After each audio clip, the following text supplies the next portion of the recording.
were clips of films that have been submitted from South Asia for this year's Oscars. From Nepal to Bangladesh to India and even Pakistan. All these countries are vying for a nomination in the Best International Feature Film category.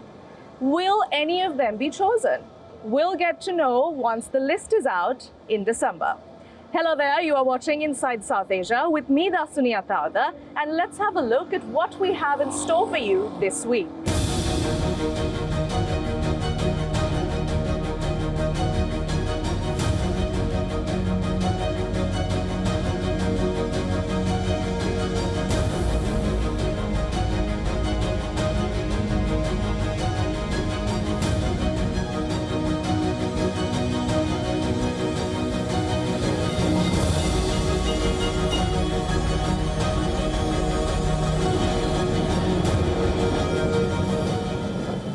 With mounting geopolitical shifts in the region, there appears to be a new strategic alliance in the making between Pakistan, Iran, China, and Russia. This also appears to be a mirror and a counterbalance of sorts of the already existing Indo-Pacific Quad. The main aim of this new alliance appears to be looking at the flux in Afghanistan while setting aside many other issues. Here's more. Pakistan, Russia, China, Iran. A meeting of the three foreign ministers and a defense minister on the sidelines of the UNGA last week showed signs of cementing an alliance that could potentially change the geopolitical landscape of Asia. Noticeably, each of the four countries have an axe to grind with one or more members of the Quad alliance. Pakistan-India tensions, US and Russia-China pulls and pressures, deep Iran-West differences. It's a long, multifaceted list. Geopolitics experts say the counterbalancing act is evident. The new kind of an alliance that could come up eventually would be perhaps cryptic, which I called as China, Russia, Iran, Pakistan, Turkey, Afghanistan, and Qatar, which is an outlier. So there is a certain kind of alliance which could happen, and that could also apply in the Indo-Pacific. So I don't see this just simply emerging as something against the Quad, because Quad by itself has very different kind of connotations, and it means different things to even its constituents. The way India looks at Quad and the way the United States looks at Quad, or Japan or Australia for that matter. Each one has its own national interest as well on its in its own considerations. The meeting of the potential Pakistan, Russia, India, China grouping in New York had its focus on Afghanistan. More specifically, the impact of Afghan terror and its threat to regional and global security. A joint statement expressed concern on presence of several terrorist groups in Afghanistan. It cited presence of ISIL, Al-Qaeda, Eastern Turkestan Islamic Movement (ETIM), Tehreek-e-Taliban Pakistan (TTP), Baloch Liberation Army (BLA) and others, and the threat they pose. It calls on the Taliban to fight terrorism, dismantle and eliminate all terrorist groups equally, and prevent the use of Afghan territory against its neighbors, the region and beyond. There's no mention, curiously, of the Jaish-e-Mohammed and Lashkar-e-Taiba of Pakistan, though the symptoms are similar vis-a-vis India. Attacks by ISIL-K on Karbala pilgrims and attacks by the TTP in Bannu and Besham in Pakistan grab space, but there's nothing on terror attacks by Pakistani terror groups in India.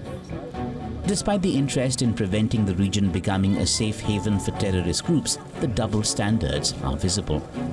When 9/11 happened, Pakistan became a partner of the United States in that and is against the terror and all that. So Pakistan has been playing this trick and its nuisance value, exploiting its nuisance value with all the major players, be it United States, be it China, be it Russia. Pakistan is a surrogate state of China, whereas for Pakistan, for Russia, is simply is some kind of a tool to leverage even against India for that matter, saying that if you can go and talk to the Americans and all that, why can't we with Pakistan? Pakistan is an incalcitrant state. It is not going to change.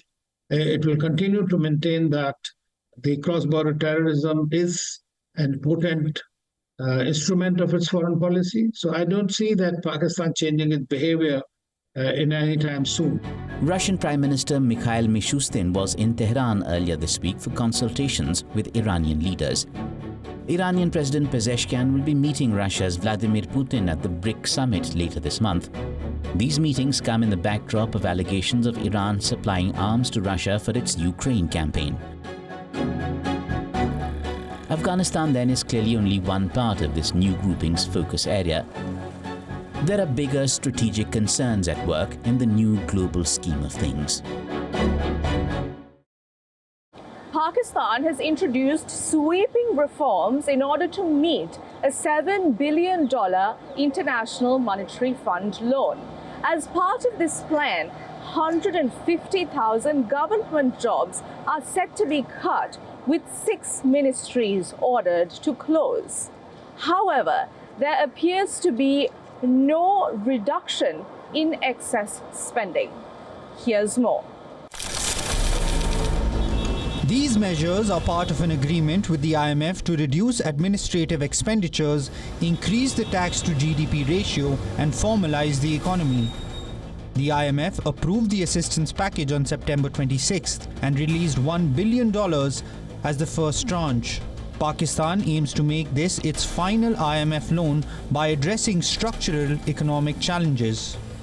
Finance Minister Mohammad Aurangzeb, returning from the United States, outlined the government's reforms. At the outset, a whopping 150,000 government jobs will be cut. 6 government ministries are to be wound up completely. The tax base is to be expanded by targeting previously untaxed sectors such as agriculture and real estate. Pakistan saw 732,000 new taxpayers this year, bringing the total to 3.2 million. The government also plans to eliminate the non-filers category, preventing those who don't pay taxes from purchasing property or vehicles. Pakistan is pushing for economic formalization as part of its goal to join the G20 and move beyond dependence on IMF programs. Pakistan's economy has shown signs of recovery, with inflation dropping to single digits and foreign exchange reserves reaching their highest levels.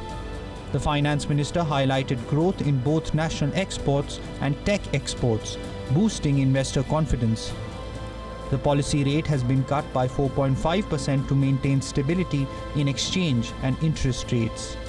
Despite past reliance on IMF loans, this program is seen as critical for long-term economic sustainability.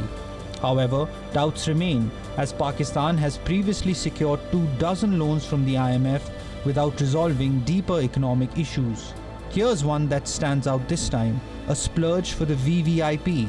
The provincial government of Pakistan's Punjab province has decided to purchase 76 new luxury vehicles for government officials.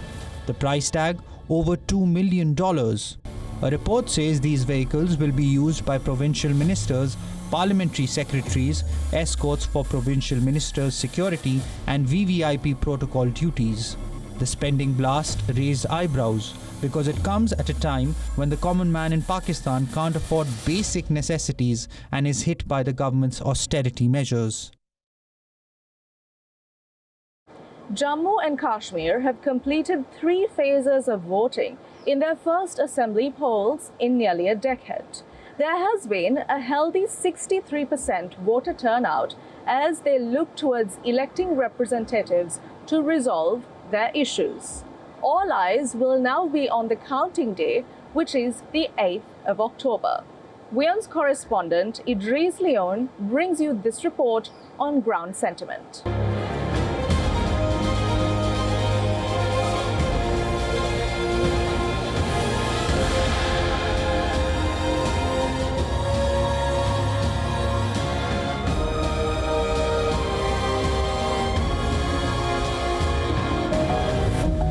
The poll panel called it a historic election.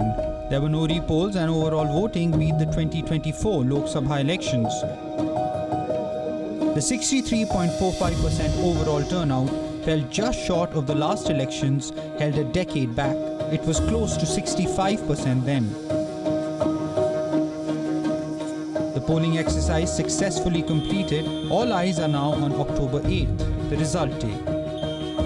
Our expectation from whoever forms the government is to ensure the safety of the people of Jammu, to secure their rights and generate employment opportunities, reduce unemployment, work on skill development, and train people so they can run their businesses. This voting is a great thing that is happening. Hope that we get a good government for the youth and one that generates employment opportunities. It does not matter who forms the government. Whoever it is, I hope they are good for our people.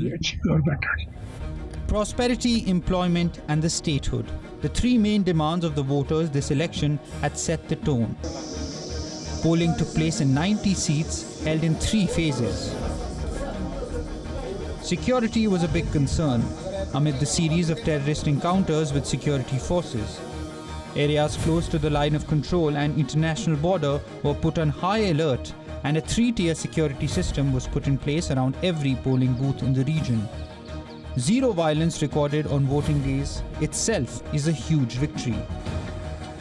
Polling officials even hiked into mountains and waded through rivers to set up voting booths in far-flung areas.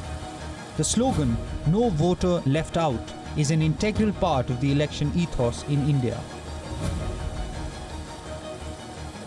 It's a very dangerous terrain out there. We have come very far, but we still have to travel a lot. Our location for the polling booth is very far away from here. We are tired but still have to walk a lot. The people are excited to vote. It is their right and duty to do so. Our district administration is also encouraging people to vote. We want 100% voter turnout this time. In state capital Srinagar, political pressures ran high ahead of counting day. Former Chief Minister of Jammu and Kashmir, Omar Abdullah, has contested from 2 seats, Budgam and Ganderbal.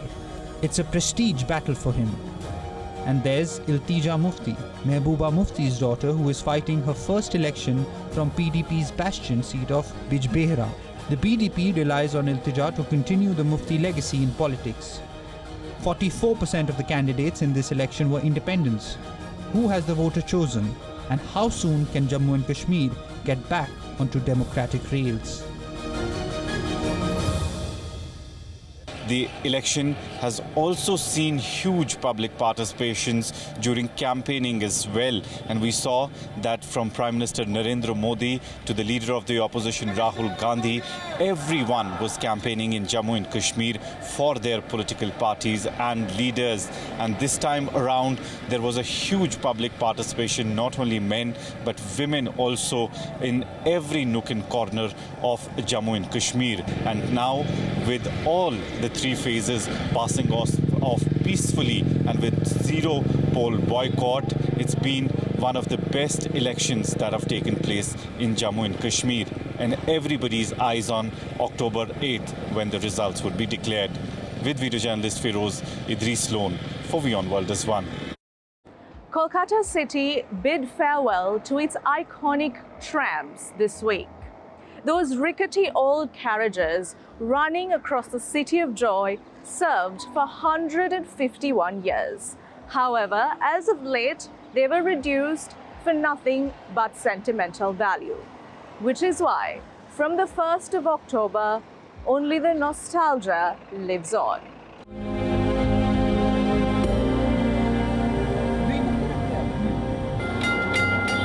It symbolized and will continue to stand for an old world charm, the unhurried, leisurely, easygoing, simple life of yesteryear. The slow romanticism of the tram somehow blended with the warmth of this easygoing metropolis. It's history now. The last public transport tram service ran on the 30th of September. What remains now is a 3-kilometer Moidan to Esplanade joyride for that occasional time machine spin.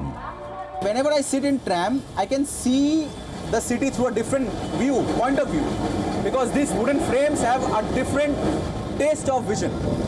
I can see the detail of the city through this tram, because it's very nostalgic, it's very old, and it very beautifully mixes with the surroundings wherever it goes. The winding up of Kolkata's tram network coincides incidentally with the world grappling with climate change. Sustainable public transport systems like electric trams are more relevant than ever. Many have criticized the wind-up move, saying modernization was a better option. In its original avatar, the tram came to Kolkata in 1873 as horse-drawn coaches. It turned electrical in 1902, when most of the industrial world knew only of fossil fuels for energy. They saw their heyday in the 1950s and 60s, a cheap, easy and hugely popular mode of public transport. The tram network expanded to cover nearly 40 lines crisscrossing Kolkata.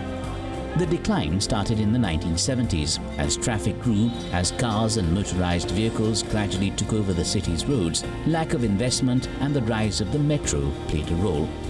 Kolkata tried to cling on to the tram for as long as it could. Cities should be developed, but along with it, history should be preserved. These trams are this city's old identity, which is still there. Once a central symbol of Kolkata, they won't be seen on the city's roads anymore. Though they remain intertwined with the city's rhythm, a symbol of nostalgia and resilience, carrying memories of a slower, simpler Kolkata. Because modernization doesn't always mean things get better. Floods and landslides in Nepal have killed more than 200 people, and the number of those injured and displaced as a result of their houses being washed away also runs into the hundreds. The result of rivers overflowing in Nepal can be felt across the border in India as well.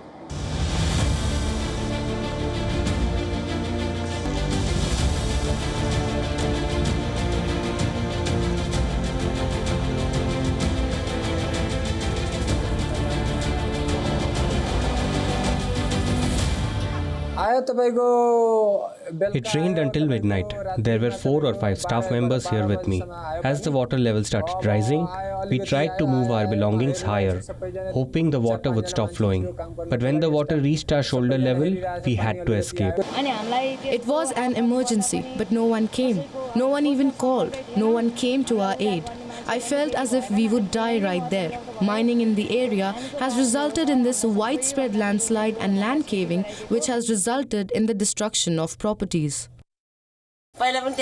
We had run away the last time, but nothing happened. But this time, all the houses were flooded. As the water levels rose, we had to cut the roof and get out. We jumped from one roof to another and finally reached a concrete house. From toppled houses to submerged roads, Nepal is grappling with the aftermath of deadly floods and landslides triggered by days of relentless heavy rain. Rescue efforts continue in various parts of the Himalayan nation. The floods have claimed over 200 lives.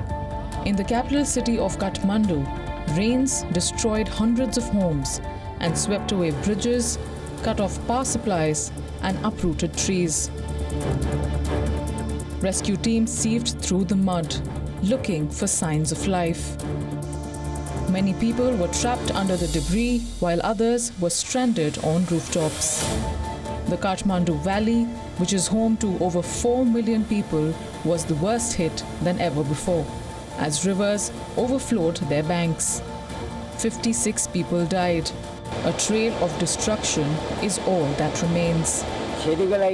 We can't see right now how much loss has been incurred, but there are at least 400 shops here. The 400 shops have suffered a loss of at least $74,700 US. Disaster does not know political borders between countries. The Indian state of Bihar, which shares its border with Nepal, has been hit hard. Water from barrages released in Nepal had a direct impact on rivers. Both the Kosi River and the Gandak River wreaked havoc. Hundreds remain marooned, thousands have been displaced. My entire house is flooded. The water has reached up to our waists. We cannot enter inside our houses. I am unable to cook and my children have not eaten anything for 3 days and no one is helping us. The powerhouse is submerged and there is no electricity. It is completely dark in houses. Houses are flooded, cattle are suffering, and children cannot go to schools since schools are flooded as well.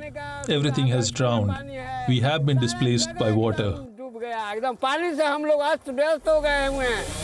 Monsoon rains from June to mid-September bring widespread death and destruction across South Asia. The latest spell came towards the end of Nepal's monsoon season. It has been linked to a combination of changing weather patterns and unplanned development, both of which leave Nepal increasingly vulnerable. Recovery takes months, often overlapping into the next natural disaster. Is this the new normal? Do you know the tallest peak in the world, Mount Everest, is getting even taller? Want to know how? Take a look.